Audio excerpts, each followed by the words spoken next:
Does anybody really like sci-fi? Today we look at Hero Realms.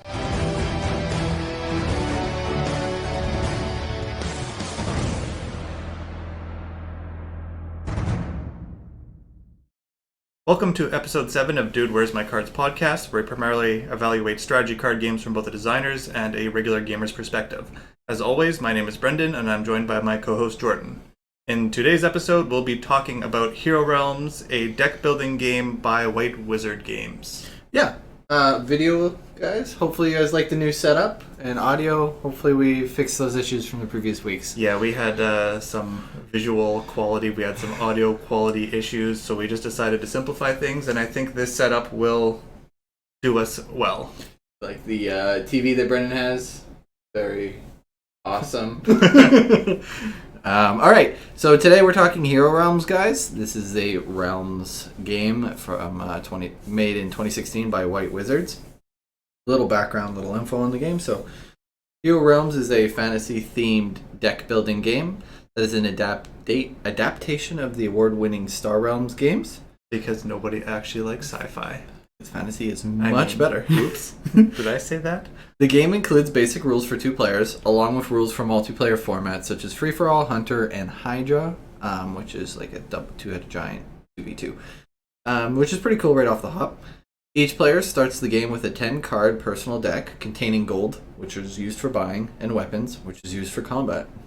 You start each turn with a new hand of 5 cards from your personal deck. When you run out of cards from your deck, you shuffle your discard pile into your deck. There's then an 80-card market that is available for purchase. 5 cards are shown face up, and you're able to buy those cards, add it to your discard, which eventually add to your deck. You have champions and actions, which generate large amounts of gold, combat, and powerful effects that play off of each other based on the type of creature class, card class. You use combat to attack your opponent and their champions. When they are reduced your opponent to 0 health, you win the game. There are multiple expansions that are available for Hero Realms. It allows a player to start as a particular character, so they have clerics, fighters, rangers, thief, wizard. You can fight cooperatively against bosses, fight other campaign modes, which you gain experience to work through different levels of minions, which is really cool in future expansions that come out with this game. One cool and interesting fact I was able to find on BGG, Board Game Geek Online, overall score ranking set it at the top 200th game. It's pretty impressive, actually, out of all the games out there. Absolutely. So that's a little overview and a little gameplay details on what Hero Realms kind of has to offer. So for this particular game, I'm going to be kind of looking at it from the designer perspective, as I'm a little bit more familiar with it. Yep. Brendan is a new game player. We played it last night and today for him, just to get a couple games going through his blood. He's going to look at it from a new gamer perspective. So first off, right off the hop, I will kind of touch on the theme of the actual game, the card design that I really actually enjoy this from a card designer's perspective. Again, it's that simple statistics. I really like deck builders as well, where the cost of a card is only used once, and it's very straightforward. These cards are extremely easy to understand, and again, because it's a White Wizards game, the artwork seems to fit really well. The color distinguishation from each card, you can tell what class that card belongs to. Yeah. I really like that, and the first starting 10 cards that you start within your deck are very simple, very straightforward. They have a gold cost or an attack cost. You play them and you get done. Yep. I think there's a lot of cool details that can be learned from.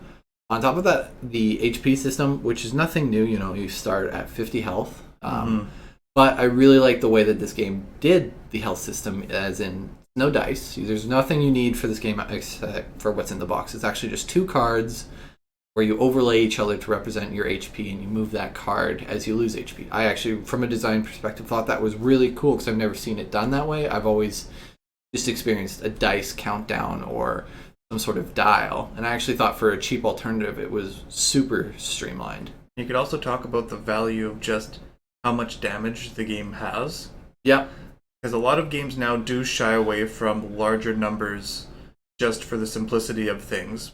Yeah. but they lose that impact of, holy crap, I just did a ton of damage, and that feels really good. Yeah, you're looking at combos to hit like for 20, 30 late game if you get the right combo and Yeah, thinning and of the deck, where you start at like 2 or 3 And if per they turn. decided to do any kind of power creep to this or a nerf to the damage where they maybe start with 20 HP, you're looking at your 15 damage combo maybe only doing 7 or 8 late game. Yeah. That doesn't, well, I'm sure it feels good in the context of having 20 HP, but it doesn't sound as good as saying, here's 30 damage. Like, that's a big play. Touching on the design way, the power creep of this game feels good.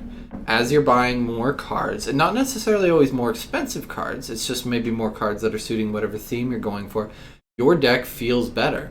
You feel more powerful if you go 10 minutes in this game, you feel more powerful 10 minutes in than you did in the first few minutes. Absolutely. Which I really like. They did it super simple, and in a random generating deck building game, I like that you can feel stronger no matter what style of play. Even if you were just buying stuff, you will always still feel stronger than you did at the start of the game.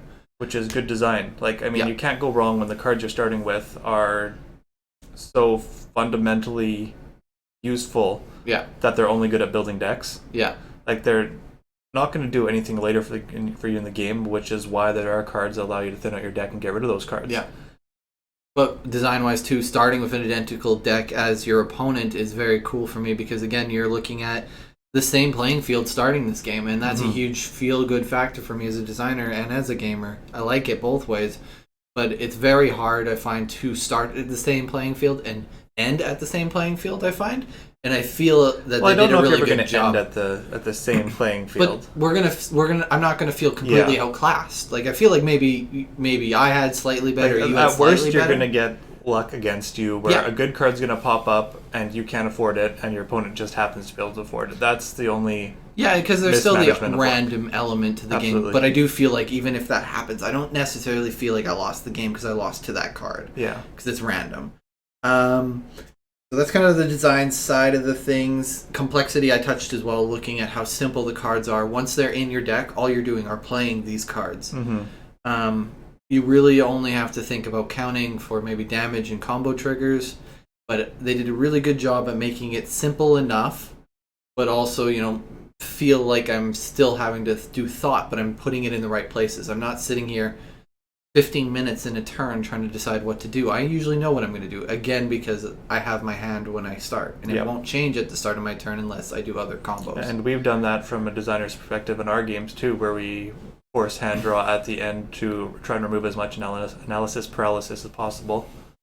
Because a lot of times it's another one of those non-take that games where what you're doing on your turn, you're doing. Yeah. And then I'm doing. It's I play my best, you play my best. It's not a counterplay. Yeah, the worst thing that we came across was I play a card you have to discard, but that's not really changing what you're doing, that's just limiting how much you are doing. Yeah. And I like that. I really, again, the way that it feels that once it's your turn, but they're fast enough turns where I'm never bored in between. Looking at a gameplay in depth perspective from a developer, it's a deck builder, so gameplay is it's very always going to be a new feeling, always going to be something new because new cards are coming up. The main market deck is 80 cards. That's in the base set. You can expand on that and change on that and get more packs to change the styling and the gameplay you're playing. So for me, I feel like the gameplay is constantly changing, which is really, really interesting and hard to do as a developer. And I feel like they did it really well here from my perspective. And the depth, the combinations, I think there's 5 different classes that I can think of, or 5 different colors within the core set that kind of work. And each one has a very unique feel with certain mechanics that typically are favored to them. I like that there's I want to get more of this specific card, but I can't necessarily completely all in that because if they don't show up on the table, they don't show up. Yeah, but you always do get, or you usually do get some kind of payoff when you do invest a little bit into one color. Definitely. Because of how the cards are set up, a lot of them do have that secondary trigger of if you already have or have played one of these color cards, then you get a bonus. Okay, that's kind of the quick designer's perspective. Brendan, as a new player, kind of want to recap what you feel. New game value for players that would be new to a game or an average gamer is that it's very easy to learn.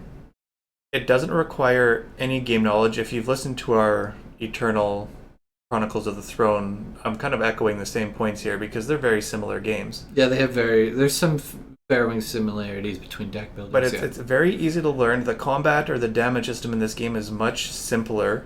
Yeah, it's easier than Eternal for sure. Than Eternal, which makes it super easy to learn. Oh, for me, like the first time I played it, it was just as simple as looking at the icons on the cards, understanding what they do, and trying to make the best decision I can. And I was never punished, or I never felt poor as a new gamer. So that's important for me. Is as an average gamer, the value here is the low barrier to entry. Yeah, and I agree. Like teaching this game to people, I myself taught it to myself really quickly by reading the rules, and then teaching it to somebody it's new. It's reflected within the rules because how big is the rules? It's a 11 by 17 single page fold out. Yeah, so I can very easily pull this game out with somebody who's never played it and be like, hey, we're playing this, here's the basic rules, and we can get going and play. If I have to refer, it's very easy to refer to where to start. So it feels good. I agree 100% on that. And to me, this is also what I would consider a gateway game. Gateway? A gateway. Where the gateway games get you into gaming. But this is the next level of gateway into the nerd gaming where stuff gets really good. Because, you're right. It like incorporates many aspects of like classes. Yeah, like I feel like Risk and Catan will get you into Pandemic. Okay. And then, but a game like this gets you into the more supreme deck builder. Not supreme, but like more in-depth, more strategic, not strategic. Quote-unquote thematic. Nerdy. Yes. We're getting the Yu-Gi-Ohs, the Magics. But Digimons. Also the Eternal. I mean, Eternal could be in the similar thought of this, but yeah, there's a lot of games out there that people would look at, our fiancés included, my fiancé, your wife, where they look at it and they go, that's too nerdy for me. This to me is a game where they could play it and they'd be like, oh, this is kind of fun, this is kind of simple, and we go, okay, well, this is 50 to 75% of the way we're going.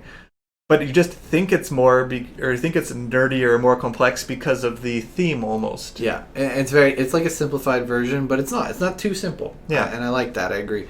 Got just general thoughts on that. That's pretty straightforward. I agree with most of those. As a new player, I enjoyed this game very much when I first picked it up, played it. It felt great. Talk about it as well, but from an average gamer's perspective, the value also comes from the cost of the game. Yes. We'll touch on that when we get there in our rubric. We're big fans of this cost point. But if we get this cost point, this amount of fun, this low barrier to entry, we're pretty much sold every time. Yeah, it's pretty simple for us. So we'll jump right into the rubric. The rubric is kind of our out of 50 points, generic impression category, some game categories, as in like gameplay in depth, post play, and then we kind of determine what we thought of the game. Was it cash or trash? Was it worth your money or not? So we'll start right into that impression category. There's 4 subcategories in here. Each one's worth 5 points each. We'll start with theme. Brennan, what did you rate it as theme? Well, guess what? If you listen to any other episode we've talked about and it has a generic fantasy theme, I gave it a 2. No, I gave it a 4. Always give generic fantasy a 4. I'm with huge fan. Always a huge fan. I'm with you. This is a 4. Again, generic fantasy. But for me, it's not quite just generic fantasy because like I get a lot of Magic the Gathering feelings when I look at this game. Yeah. Which makes me feel like it's even more... Like, I feel more attached to it, personally. But we can talk about, like, that's just quality art. Like, I'm looking at the cards that are in front of us, and it's quality art. You want to... Can we flip to one of those? You want to flip to one of those? Yeah. There's a card example. I think flip one more. There you go. For those of you watching. So those are some generic of the classes. So there's 4 classes. I was wrong. Is there only 4? Okay. Whatever. That's fine. But yeah, so theme-wise, great. I liked it. It felt good. Rules, Brendan? Rules. Well, we kind of already touched on that as well. I give it a 5. I give it a 5. Super simple. The rule sheet was, as we said, a small, singular sheet. We didn't need much. The cards kind of explain anything that needs to be explained very concisely. Yeah. You know, for me, usually I'm that chastity stealer of not giving out those 5s, but this is a 5. Yeah. The rules were... When I look at a single-page rule book... And I understood the game through and through. Everything else is just text on the cards. Like, it's going to be a high score for me. So yeah, 5. and I kind of reviewed a little bit of my Eternal rubric just to see what I rated stuff there because... Cheater. Oh, we already did it once. I'm allowed to look back on it. Just because I didn't want to chintz this game rating points based on what I did in the other one because there's very similar games. For Rule wise, though, this game is simpler. Yes. So and like. But like rules in terms of also learning the game, they're both fairly easy, and that's why I didn't want to give this one a 4 if I gave that one a 5, because I gave that one a 5, so I'm like, this has to be a 5. Yeah. So, design and art. So again, because I get the nostalgic feel good from this right away, looking at these cards, it's a 5 for me because of the feeling it gives me. These cards, it's not Magic, and it's also not exactly a completely unique theme out there. It's the deck builder theme, comes from one corner, but when I look at these cards, I feel good. I feel like I'm interested in the cards based on what they are, more than just like this has this stats. Yeah. I look at these cards and I'm like, oh, I like this theme, even without knowing what it does. I want to play into that theme or that design and art style of these cards. So we have usually like the red blood mages, thieves are kind of the blue, and the holy paladin style is yellow, and the nature kind of cards are like green. the big broody beasts and ogres and wolves and stuff like that. And so there's, when I look at the design and art style, there's very distinct design styling between each one of the classes. It's very clear which one's which class, so that's good for me. And then I really like the art of this game. Yep. That cannot go understated. I have mine as a 5 as well. Okay. Well, I'm going to have to sell it then. Because the layout is simple. I can say that, but that's not a takeaway thing. The layout is simple. But as I pick up these cards and I look at them, it's in the details that these cards really bump it up from a 4 to a 5 to me. It's not just a generic green border. Like, this green border has leaves. It has a little wolf head icon at the top. Like, it's got very detailed backings to make it that color. And if you look at the Holy, they got Greek pillars on the cards. And yeah, you want to pull up, I have a big example of the blue one here. That is the wrong screen. We can go there. Boom. Is that what you want? No, let's go back. Okay, we'll go back to there. Go to the large blue one there. So for you guys watching, you can kind of take a quick look at what we're talking about. Like the blue here, we have swirls, we have a money bag, we have, like, it's a scrolling out to read the text of the card. Little coins for cost. It all fits together, and there's just a bunch of small details that need to be appreciated, on top of the fact that the art just looks very, very good. Like, it's not like there's one focal point and the rest is kind of blurred or half done. Like, the full thing is done. It's not full art, but it feels fuller than most card games. And I don't need it to be full art. Like, this just looks good to me. It's a solid 5. All right. Yeah, no, I agree. It's good feelings around on that. So complexity rating, I give it a 5. Yep, same with me. I think I ripped off Eternal maybe last time a bit when I didn't give it a 5. I don't know if I did or not. This is right where it needs to be to me. I feel like it's perfect. Yep. As perfect as what I would expect from an entry, like entry, or what do you say? What'd you call it? Gateway game. Gateway Yep. game. I feel like it's right there. It is, it's like you GG. said. Yeah, it is a good game. Okay, so jumping into the game category, we have gameplay, which is out of 10 because it's a little bit more important to us, as well as depth, out of 5. Oh no, sorry, I missed one. Or did I? I did complexity, right? You just talked to complexity. Okay, yeah, no, okay. Gameplay and depth. Gameplay being our overall experience playing the game. Depth being, the what the combinations, the choices, what we can do in the game. Yep. How much is there that changes from time to time, or are we seeing the same thing over and over and over again, like you do in competitive games sometimes? So, looking straight into the gameplay category, I will start this time. I rated it a 9. I felt like this game is extremely fun to play. Yep. I get really good emotions. Usually, these games sit about an 8 for me. The emotion pushed it to 9. Wasn't enough to get to 10. I really don't know where the 10 will sit for me. We've talked about this previously. The 10 is a very extreme, but this game feels really good. We'll find a 10 when it happens. But yeah, for it's me, a 9. It's also a 9. Okay. It's a good game. It's fun to play. It's simple. It's easy to pick up. There's not really much thought to it. It's you got 20 minutes. You want to play a game. This should be top of your list for what it's you also can do in 20 minutes. Really good sized game. Like, it all fits in a 6x4 box that you can throw in your backpack and take with you wherever. That's another big thing. It's a take with you very easily transportatable game. Transportatable. Wow. It's a transportatable gateway game. Depth. It's a 4 for me. Reason it's a 4. is I'm looking at it only from the perspective of the core set. Yeah. What we have, there are 4 distinct. We also haven't played other formats. Yes. As you said, they're available. But from a deck builder's perspective, it's pretty hard to get it to 5 because it's not really your choice all the time. You're choosing from the best options available. That's exactly why I also have it at a 4. It's just because there's no customizable aspect for you to get your strategy going, which to me is a key aspect to what makes a game have greater depth. And that being said, possibly happens in those other expansions, like I said, where you actually have levels up and you do like...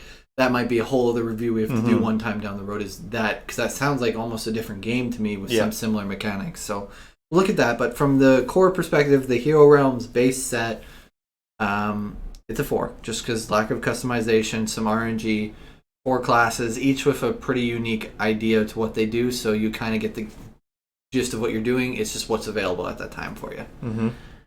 4 for me. Jumping into that post-play category, we have replayability out of 10, because it's pretty important of whether or not you'll replay the games, even if it was enjoyable. And the cost satisfaction, which is out of 5, whether or not we felt the game was worth what we paid for it, or its availability. So, jumping right into replayability, Brendan, what do you have it rated as? This is going to be my first 10 of the series. Okay. And, I wasn't sure if I was going to give it a 10, so I cheated and went back to Eternal. And I gave Eternal a 9 on replayability. Okay. And I said this game is very similar, except its combat system is much more readily available to engage into. You don't need that added thought process of when to deal damage, what to block with. So I gave Eternal a 9, and if I thought this one was a little bit better, that means it has to be a 10. Okay. I gave it a 7. Which is a stark variation usually from my gameplay. The reason it's I'd be curious to see what you put for Eternal. I already forget. I don't know. I might have been around the 7 or 8. Do you think that Eternal has greater replayability than this? In some aspects, yes. I think they're on par for me. This one, I don't know. Like I really enjoyed the combat for Eternal. Like really enjoyed that. Okay. It is more complicated. I'm not saying that it was a bad combat system. We rated that game very well. This game plays a lot faster, which you pump out games easier, and so which is why my replayability is a little bit higher. It's easier to pump out games of this. So for me, why it's a 7 is not so much that I won't play this game again or that I won't enjoy playing it because my gameplay's up there. My problem is how often am I going to lean into this one as the choice for what I want to replay? It's good, but I could see if I play this game too much that it might fall more for me. It's not going to be a constant every pre-game I'm pulling this one out, where Eternal kind of I really like the idea that they feel similar, but as a deck builder for some reason, the replayability is not always there for me because it's not always my choice. Yeah. So like gameplay, like I said, it's an amazing game, but when I was thinking about replayability, really thinking about it for me, I was just like, I have to give it slightly less because I don't feel the same way about the replayability as I do about the gameplay. Okay, that's fair. That's kind of where it's at. It's a 7, which maybe I cheaped it out a bit. I don't remember what I gave Eternal, but it just when I was thinking about it, when I'm rating it right now, compared to the gameplay, which I have huge positive emotions for, the replay isn't as strong as a feeling, so I had to try to give it a little bit lower. Yeah, I mean, we also play so many games, though. It's hard to say what's going to make the top of the list in terms of replayability. Yeah. And we often have more than 20 to 30 minutes in a night to sit down and do stuff, so we don't always need to pull out games like this. We usually start with... I think that this game is very... I'm always going to come back to this game. I like this game, and it's like probably one of my go-to for like the more or less micros. Not quite a micro game, but like... The step up from a micro is no longer 10 looking for something simple that sets up quick, teaches quick, get a couple of games in, done.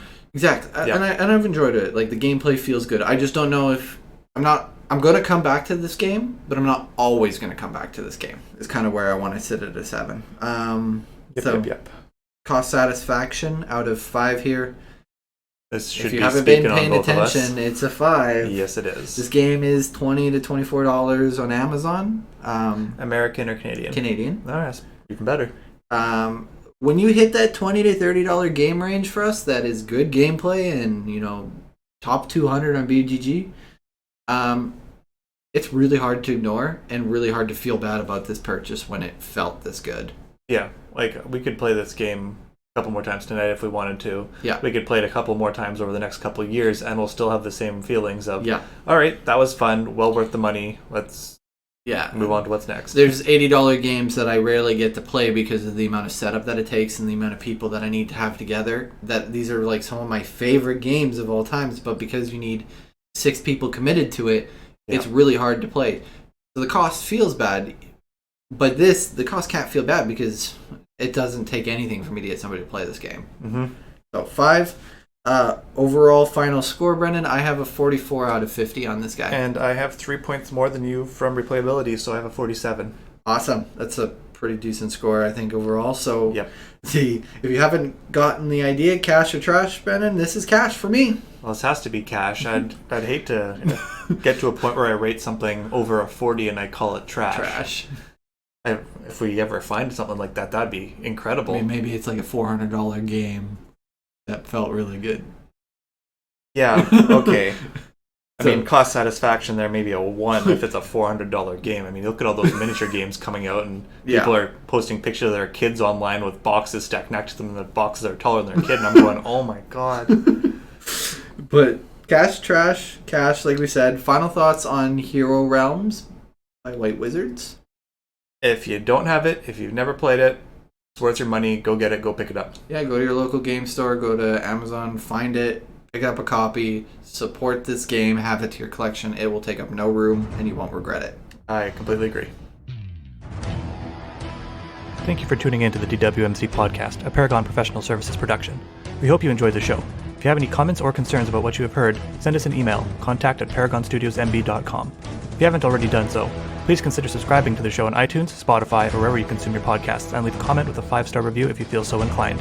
For those of you watching on YouTube, don't forget to like this video, subscribe to our channel, and leave a comment below.